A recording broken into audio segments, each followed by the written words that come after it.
Bertemu kembali dalam agenda awal ini, kita bincang tentang pengantarbangsaan universiti dan seterusnya. Pengisian bagaimanakah yang diperlukan IDA untuk memastikan bahawa universiti-universiti kat Malaysia ini bersedia untuk menerima kemasukan pelajar-pelajar asing dan pada masa yang sama membangun dengan pesat untuk memastikan bahawa kualiti pendidikan itu terjamin. Okey, saya ingin menyentuh tiga area lah. Yang pertama sekali, research R&D oleh sesebuah universiti itu. Yang kedua adalah dari segi ilmiah, dan yang ketiga adalah dari segi amali yang dijalankan di sesebuah universiti.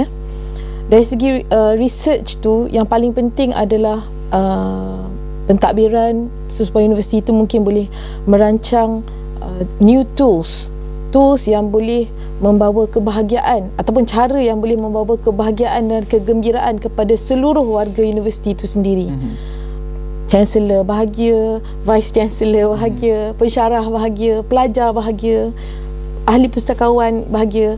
Bahagia banyak cara, dari segi rohani, dari segi mental, fizikal dan sebagainya.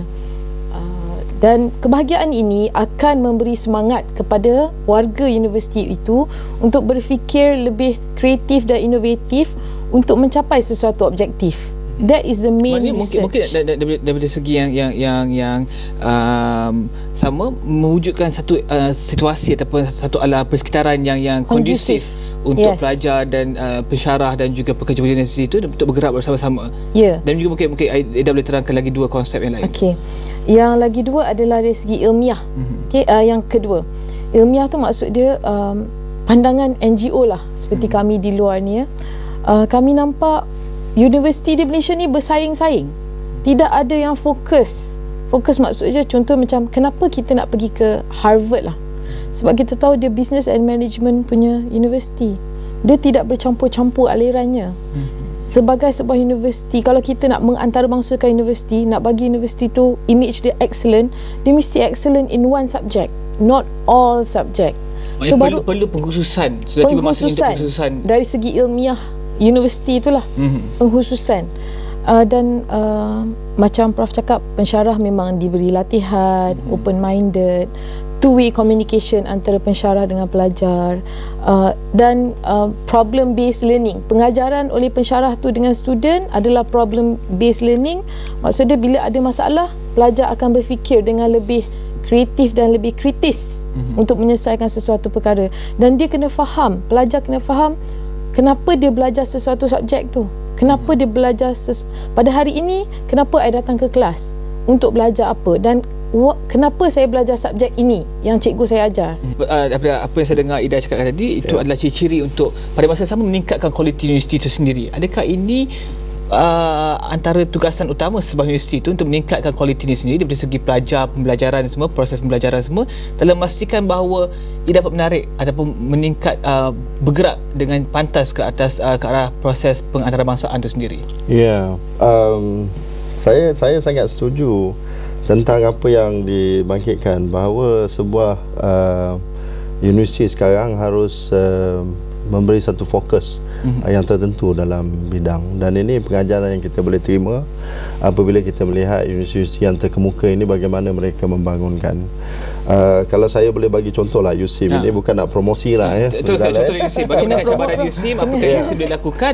Ya, kita sebagai sebuah IPTA, institusi pengajian tinggi awam milik kerajaan, kita juga amat menekankan kepada kualiti pendidikan. Jadi kita pastikan supaya perkara-perkara yang berkaitan dengan kualiti pendidikan ini ada pada tahap yang memuaskan. Misalnya pensyarah kita mesti ada PhD, dan kita anggarkan sekurang-kurangnya 65% pensyarah kita mesti ada PhD. Kemudian sistem pengajaran dan pembelajaran harus berada pada tahap yang tinggi. Jadi berbagai-bagai kaedah pengajaran pembelajaran yang kita gunakan supaya kita bukan saja menyampaikan ilmu, tetapi juga kita membangun pelajar itu sendiri untuk menjadi seorang pemimpin di dalam bidang masing-masing. Jadi ini yang kita panggilkan kemahiran insaniah. Dan selain pada itu, kita kena pastikan supaya kurikulum kita juga diiktiraf, bukan saja dalam negeri oleh MQA, tetapi juga oleh badan profesional yang paling penting, dan juga negara-negara di antarabangsa. Jadi ini memang sudah kita dapat. Pembangunan pelajar itu juga yang sebenarnya sangat penting, sebab kita juga memang perasan kalau pelajar itu penuh dengan ilmu, dia dapat first class misalnya waktu convocation, tapi kalau dia tidak boleh mengamalkan apa yang dia belajar, ini akan menimbulkan masalah.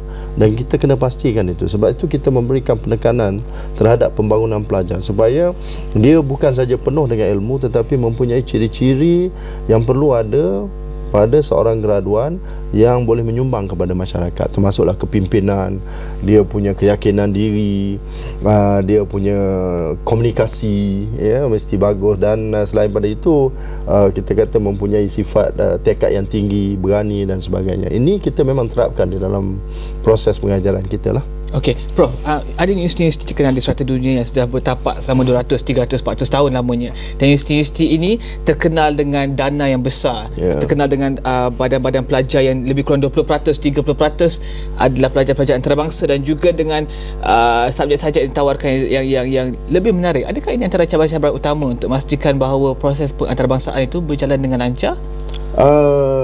Nak capai tahap macam mereka tu? Memanglah kalau kita lihat pembangunan ini kadang-kadang memakan masa, tetapi kita juga lihat di Korea Selatan misalnya, di Taiwan misalnya, mereka dalam masa yang singkat dapat membangunkan institusi pengajian tinggi mereka kepada tahap yang amat membanggakan sehingga boleh digelar sebagai institusi antarabangsa. Jadi formula itu mungkin kita kata kita boleh ubah suai, dan kita boleh belajar daripada apa yang dah dibuat di negara-negara yang berjaya itu. Dan saya rasa itu bukanlah masalahnya, maknanya tempoh umur sesuatu institusi itu, tetapi bagaimana kita menggerakkan universiti kita itu, strategi kita, itu yang saya rasa lebih penting dalam kita berusaha untuk menjayakan supaya kita mendapat taraf pengantarbangsaan itu. Okey, komen Aida tentang apa dikatakan oleh Prof tadi juga, dan apakah Aida lihat dari segi cabaran untuk mahasiswa pula dalam memastikan bahawa mereka ni bergerak bersama dengan universiti itu sendiri untuk mencapai satu kualiti dan standard yang sesuai untuk proses antarbangsaan itu sendiri? Okay, dia macam ni, cabaran tu is actually it's all in the mind of one person, seseorang.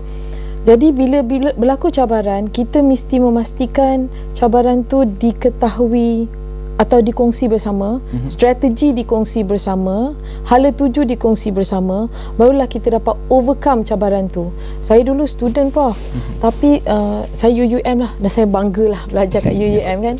Tapi mungkin masa tu saya sebagai pelajar yang naif, tak berapa faham mengenai hala tuju visi kita, tak faham. Sebagai orang muda, kalau kita diberi kepercayaan, kita beri tanggungjawab untuk bersama-sama membangunkan universiti ke tahap antarabangsa, I'm sure beliau akan bantu.